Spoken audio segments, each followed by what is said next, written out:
The great questions of the day will not be decided by speeches and majority decisions, but by iron and blood.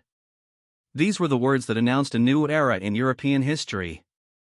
They were spoken not by a revolutionary firebrand or a conquering king, but by a man who would become more powerful than either, Otto von Bismarck. Known to history as the Iron Chancellor, he stands as one of the most formidable and complex statesmen the world has ever seen. In the mid-19th century, Germany was little more than a geographic expression, a fractured puzzle of 39 states, caught between the ambitions of competing empires. It was a landscape of poets and thinkers, but not of political unity or power. Bismarck changed that forever. With a will of steel, a brilliant mind for strategy, and a ruthless disregard for convention, he single-handedly forged a new German empire from the fires of calculated warfare and masterful diplomacy. This is the story of the ultimate political puppeteer. A man who provoked wars on his own schedule, built a nation to suit his own design, and then held the peace of Europe in his hands for 2 decades.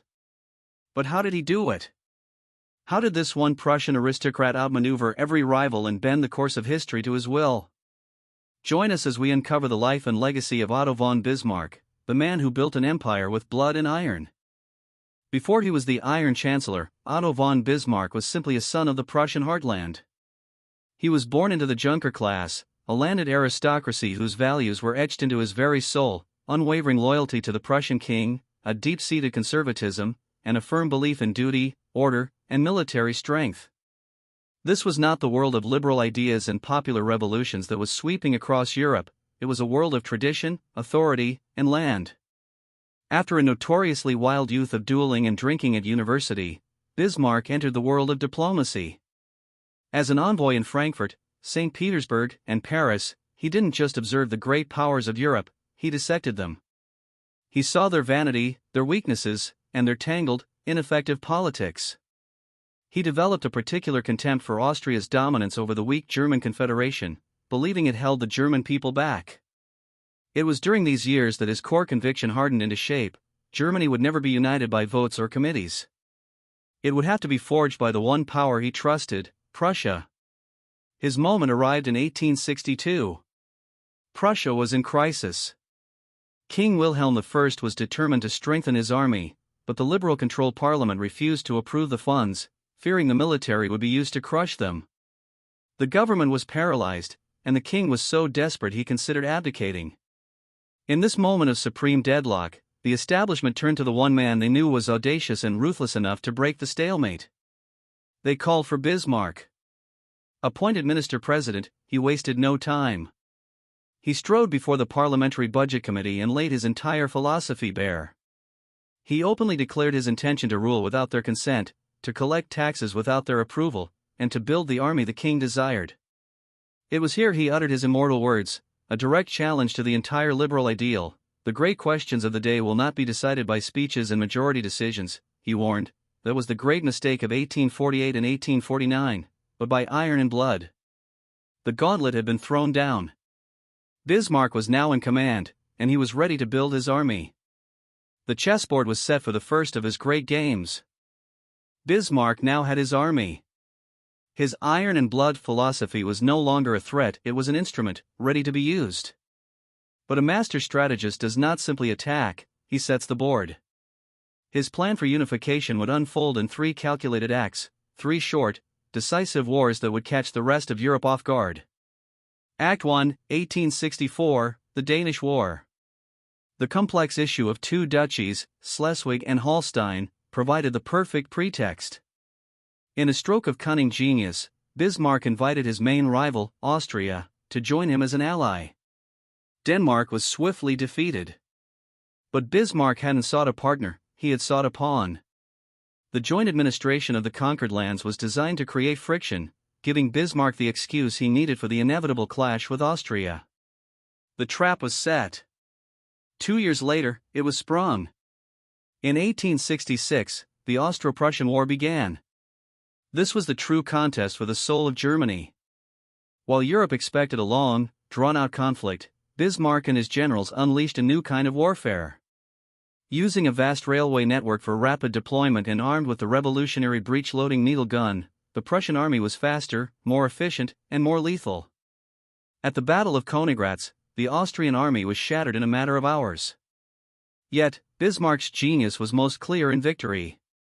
While his king and generals wanted to march on Vienna and humiliate their rival, Bismarck furiously argued for restraint. He knew he might need Austria as an ally one day.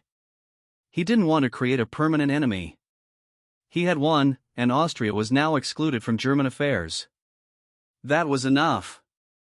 Only one obstacle remained: France, and the independent southern German states who were suspicious of Prussian ambition. Bismarck needed a way to unite them all. He needed a common enemy. And in 1870, he manufactured one. Through the masterful editing of a single telegram, the EMS dispatch, he made it appear as if the Prussian king had insulted the French ambassador. The edited text was leaked to the press, and public opinion in both Paris and Berlin exploded with nationalist rage. France, under Napoleon III, foolishly walked into the trap and declared war. The southern German states, fearing French aggression, immediately rallied to Prussia's side. The final peace was in place. The Franco-Prussian War was a stunningly swift victory. And on January 18, 1871, in the ultimate irony, the German princes gathered in the Hall of Mirrors at Versailles, the historic palace of their vanquished foe.